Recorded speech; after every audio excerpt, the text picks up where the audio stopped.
Amém, queridos? Graça e paz. Vamos dar continuidade à nossa série acerca do Evangelho segundo escreveu João. Essa é a parte 22 da série. Nós estamos meditando no capítulo 3, em que Jesus estava conversando com Nicodemos, e o contexto é um novo nascimento. E até aqui nós vimos verdades maravilhosas, tremendas, que está equilibrando o nosso entendimento da palavra. E isso é maravilhoso. Nós precisamos conhecer o equilíbrio da verdade.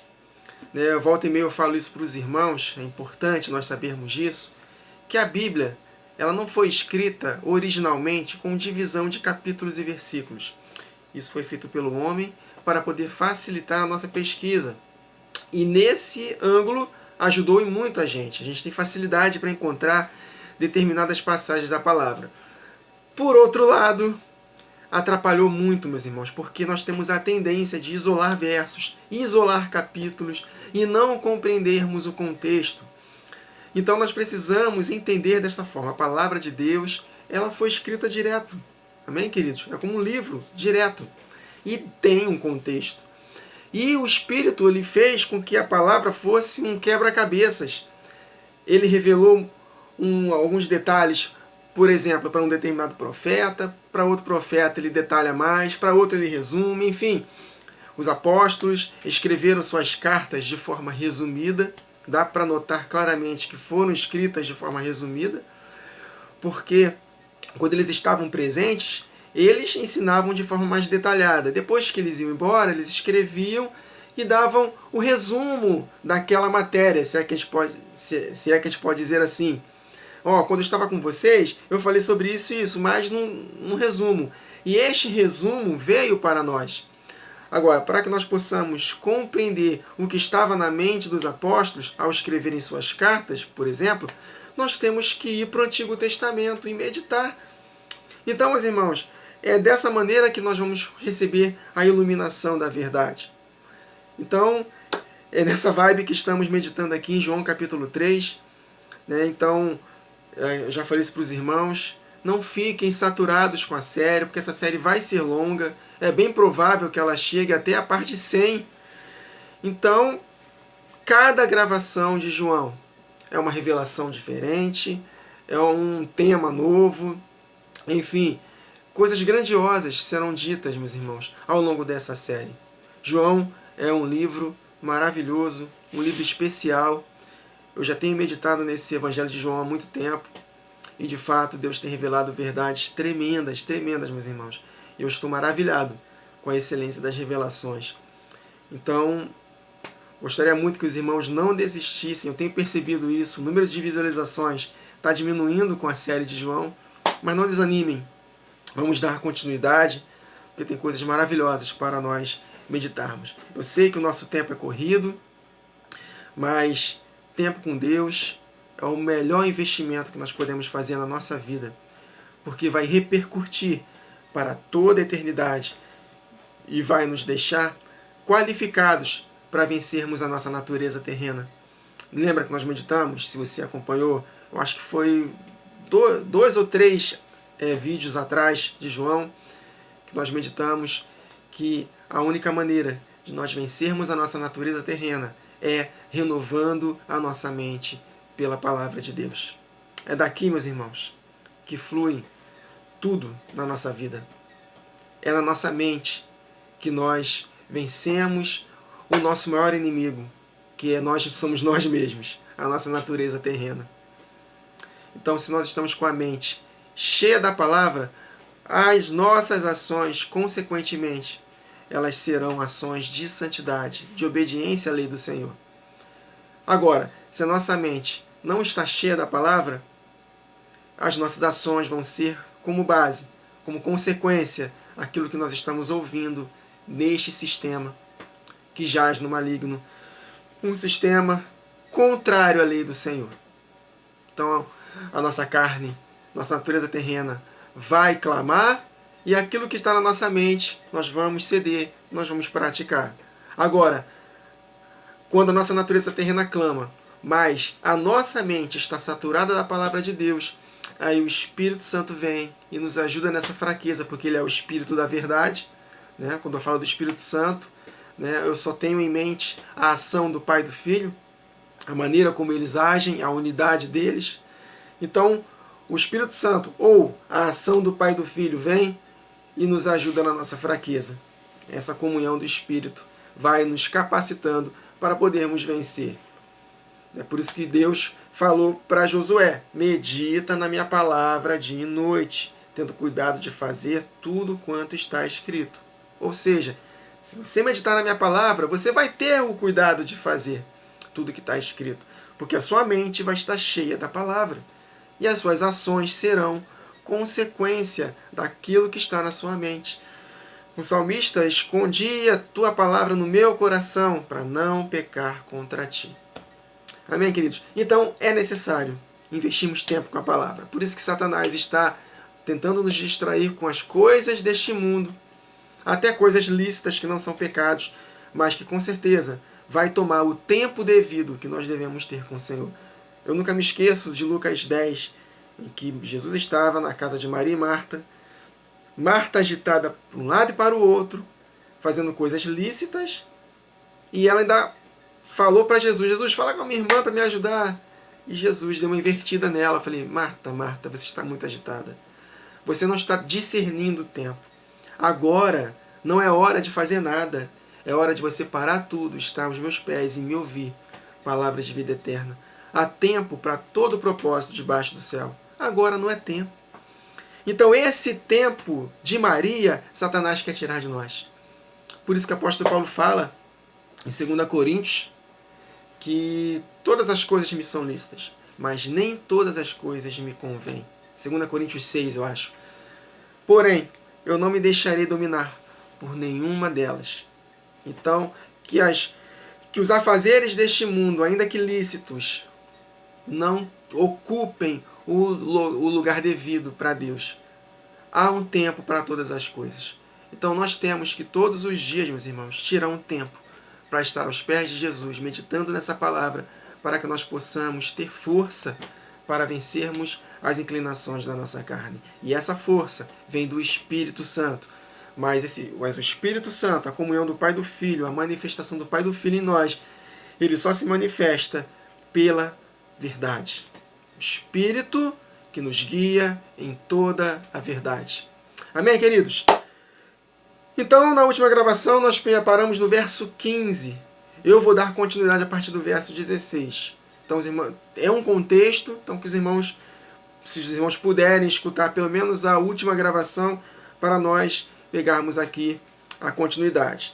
Então, no verso 15, Jesus falou, no verso 14, Jesus mencionou que Moisés levantou a serpente no deserto, fazendo uma alusão a ele. Então nós conectamos com Números 21, nós vimos lá que o povo ele se arrependeu, e por causa do arrependimento do povo, Moisés clamou a Deus, e Deus enviou o antídoto para aquela morte que estava acontecendo, para aquela picada das serpentes. E nós conectamos com a serpente, que é Satanás, com a picada dele, e que quem olha para Jesus arrependido na cruz é livre dessa picada, é sarado dessa natureza. Porque através do corpo de Jesus moído na cruz, através do seu corpo machucado na cruz, nós fomos sarados dos nossos pecados. É isso que está escrito em 2 Pedro, capítulo 2. Por causa dos pecados, do corpo ferido de Jesus, ele levou em seu corpo ferido os nossos pecados, para que pudéssemos nele vivermos para a justiça, e pelas suas chagas nós fomos sarados dessa natureza que nos atrelava a Satanás, dessa picada que Satanás nos deu por causa dos nossos pecados. Mas olhando para Jesus na cruz, como uma serpente, não que ele é uma serpente em si, porque serpente faz uma alusão a Satanás, mas porque ele se fez pecado por nós. E aí, arrependidos, como o povo se arrependeu em Números 21, nós fixamos nele e nós temos a vida eterna. Ou seja, nascemos de novo, que é o contexto aqui de João 3. Então, Jesus fala, para que todo aquele que nele crê tenha a vida eterna. Olhou para ele, curados da picada da serpente, vida eterna, a vida dele dentro de nós, novo nascimento. troca de natureza. Meus irmãos, novo nascimento é troca de natureza. Um homem que não tem o Espírito Santo, ele tem uma natureza em que o faz ser escravo de Satanás. Ele é escravo de Satanás. Ele é uma velha criatura, ele está afastado da comunhão do Espírito. Mas quando o Espírito de Deus, unido ao Pai e o Filho, né? O Espírito de Deus é o Pai e o Filho. Quando o Espírito Santo vem em nós, ele troca essa natureza. E aí há uma natureza de Deus habitando em nós. Nós somos um Espírito, nós somos transformados. Amém, meus irmãos? A natureza troca. E aí nós precisamos, todos os dias, batalhar contra a nossa natureza terrena, que não se converte. Mas o nosso espírito está pronto, sempre pronto, porque o Espírito Santo está em nós. Mas ele só se move, né, no nosso interior fluem rios de água viva, mas esses rios de água viva só vão se mover se nós escolhermos todos os dias nos aproximar de Deus pela meditação na palavra, orando, cultivando um relacionamento espiritual. Amém, queridos? Então, para que todo que nele crê tenha a vida eterna. A vida é Ele. Amém, meus irmãos? O Espírito dele. Quem se une ao Senhor é um Espírito com Ele. Nós estamos assentados com Ele em Espírito nos lugares celestiais. Nós temos livre acesso ao trono da graça. Nós podemos ter revelação da palavra, iluminação. Nós podemos experimentar da palavra de Deus, experimentar dos poderes do mundo vindouro. Nós podemos experimentar do poder dele e também extravasar para outros, por causa do Espírito Santo que está em nós. Amém? Essa é a vida eterna. Essa foi a cura da picada da serpente. Amém, queridos? E aí ele continua, verso 16, que nós já conhecemos de cor e salteado, mas esse verso 16 está dentro de um contexto, é exatamente esse o contexto que estamos falando, de arrependimento. E ele continua, porque Deus amou o mundo de tal maneira que deu o seu Filho unigênito. Ou seja, o mundo estava sendo picado pela serpente. Então Deus deu o quê? Um antídoto para essa picada da serpente. O Filho unigênito. Para que todo aquele que nele crê, e nós entendemos dentro do contexto arrependimento, crê denota em disposição em obedecer, não pereça, mas tenha a vida eterna. Hoje nós temos a vida eterna, porque a vida eterna é a própria habitação do Espírito Santo em nós. Mas a palavra de Deus diz que nós ainda não temos a vida eterna permanente. Teremos a vida eterna permanente se nós perseverarmos em obedecer até o fim, amando uns aos outros, pois quem ama cumpre a lei. Aí ele fala no verso 17, porquanto Deus enviou o seu Filho ao mundo, o antídoto para a picada da serpente ao mundo, não para que julgasse o mundo, mas para que o mundo fosse salvo por ele. Então ele amou todos, a todos, meus irmãos. Deus deseja que todos sejam salvos. Então a intenção de Deus enviar o Filho dele era salvar a todos. Só que no verso 18 ele fala, quem crê nele não é julgado, no contexto aqui, julgado para condenação. O que não crê já está julgado, condenado. Por quê? Porquanto não crê no nome do unigênito Filho de Deus. Não crê no nome, olha aí, não crê no nome do Filho de Deus. Há um nome apenas dado entre os homens, pelo qual devamos ser salvos, o nome de Jesus. Amém? E crer no nome dele é exatamente se arrepender, estar disposto a fazer o que ele ordena. O julgamento é este. Olha o julgamento aí. Olha, meus irmãos, presta atenção, porque nós lemos o verso 16, Deus amou o mundo de tal maneira que deu seu Filho unigênito para que todo aquele que nele crê.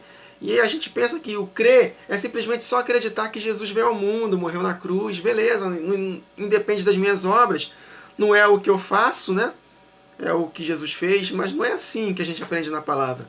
Jesus fez uma obra tremenda, abriu uma possibilidade de nós sermos salvos, mas se nós não fizermos, nós não seremos salvos. Nós já aprendemos sobre isso. A salvação é por obras. A salvação é por obras da fé. Fé, a raiz da palavra fé é fidelidade. E fidelidade é obediência, constância, perseverança. Até mesmo o novo nascimento, mesmo sem ter feito obra alguma para nascer de novo, ele tem que detectar no nosso coração uma disposição de se arrepender. Se eu não estiver disposto a reconhecer meus pecados e querer me arrepender, querer obedecer, nós não nasceremos de novo. Por isso que muitos e milhares de pessoas que estão nas igrejas sequer nasceram de novo. Primeiro, porque não ouviram a mensagem verdadeira pelos líderes que estão pregando. E segundo, mesmo que ouçam, se eles não estiverem dispostos a se arrepender, o Espírito Santo, que é o Espírito da verdade, não vai detectar isso no coração e não vai transformá-lo em nova criatura. Porque a palavra de Deus é viva e eficaz. Ela penetra até dividir alma e espírito juntas e medulas, e é apta para discernir os pensamentos e intenções do coração. Então ninguém consegue enganar a Deus.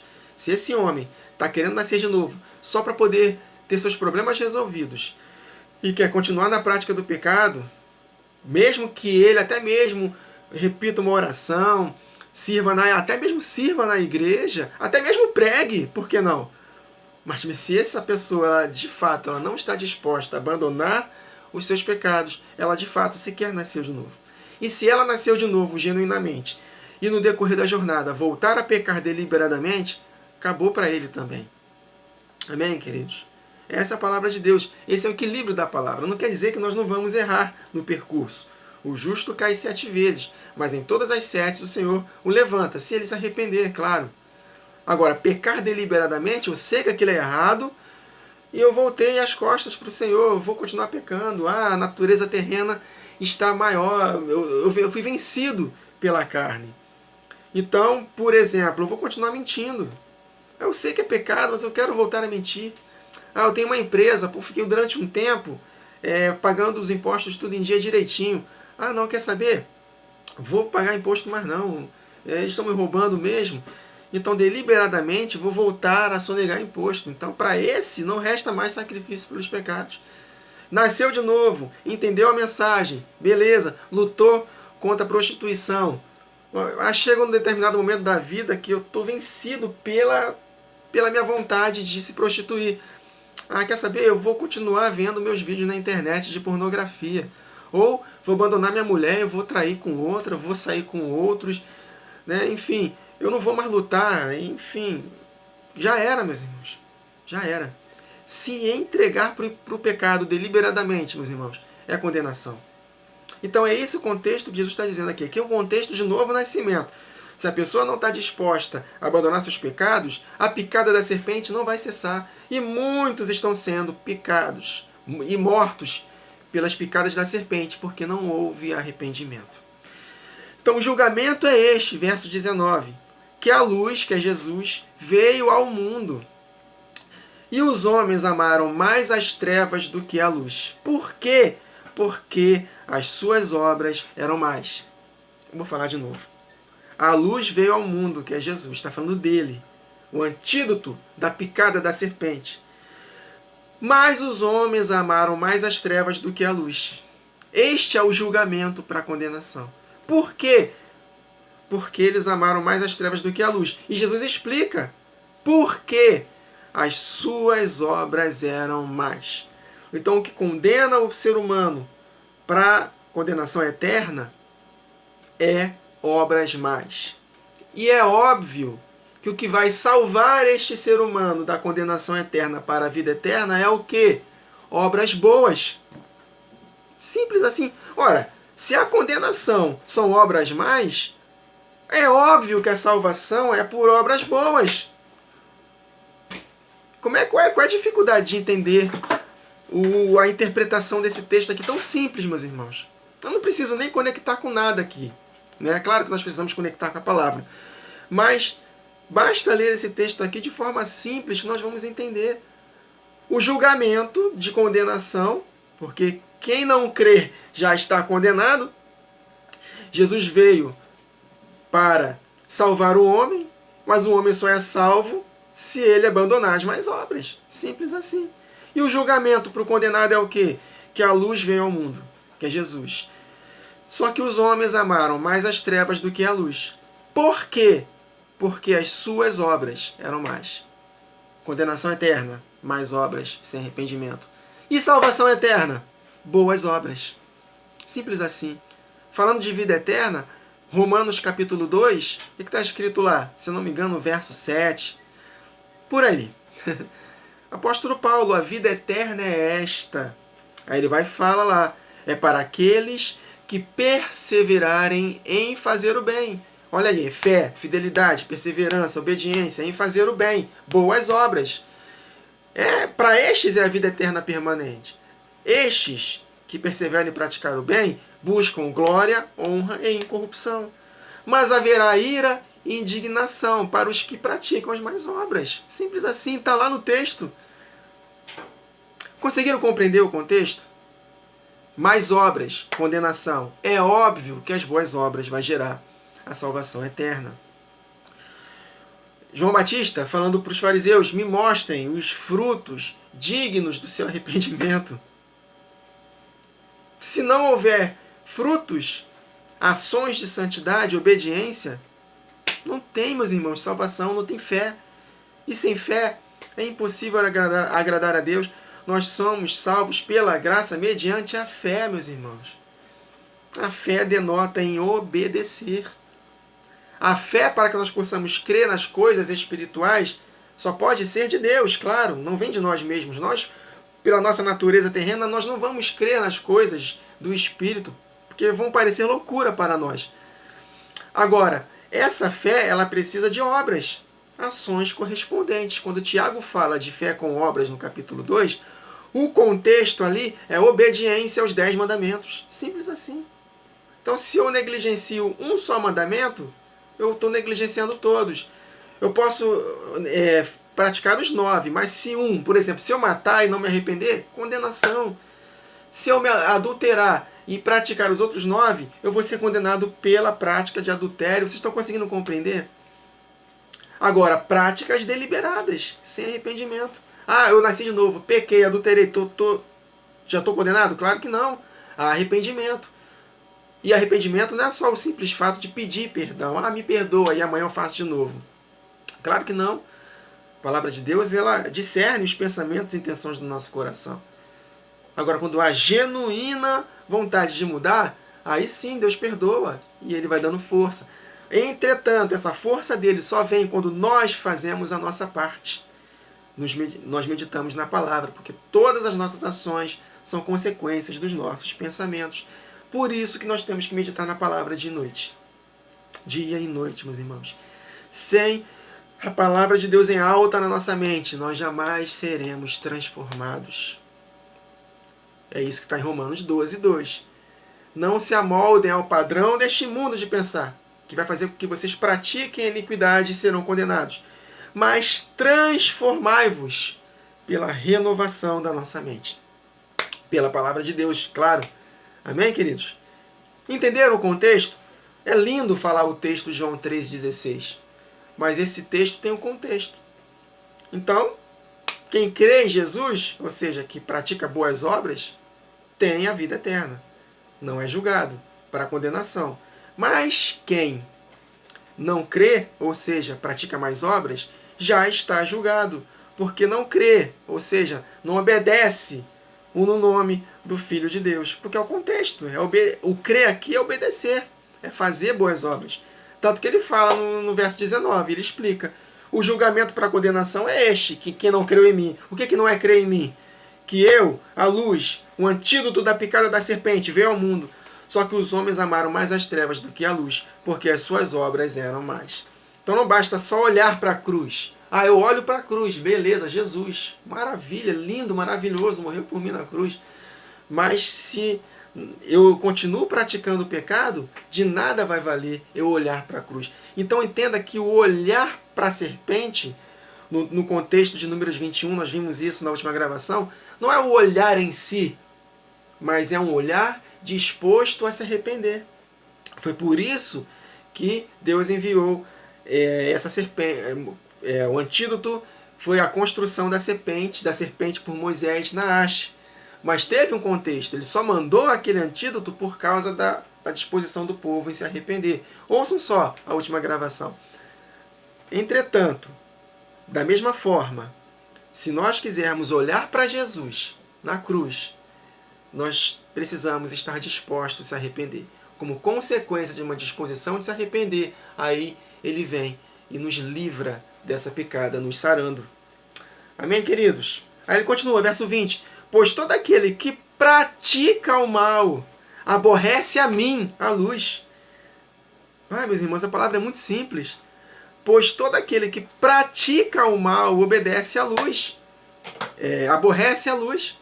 Então, como é que nós agradamos a luz? Não aborrecemos a luz? Obviamente, quando nós praticamos o bem. Foi o que o apóstolo Paulo falou em Romanos 2. Perseverando em praticar o bem. Fé é perseverança em praticar o bem. Então, verso 20. Pois todo aquele que pratica o mal aborrece a luz, que sou eu, e não se chega para mim, a fim de não serem arguidas as suas obras. Agora, verso 21. Quem pratica a verdade, quem ouve a palavra e não pratica, engana-se a si mesmo. É o engano do pecado que nos engana. Né? Não é por aquilo que eu faço, é por aquilo que Jesus fez.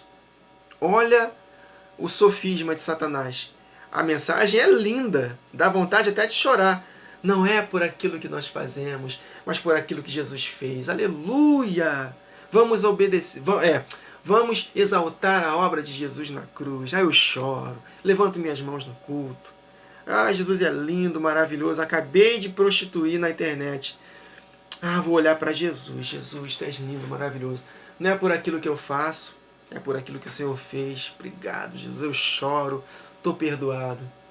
Aí amanhã ou 2 dias depois, vou ver de novo esse videozinho na internet aí, pornográfico. Muito bom. Jesus, tu és lindo, maravilhoso. Não é por aquilo que eu faço, é por aquilo que o Senhor fez.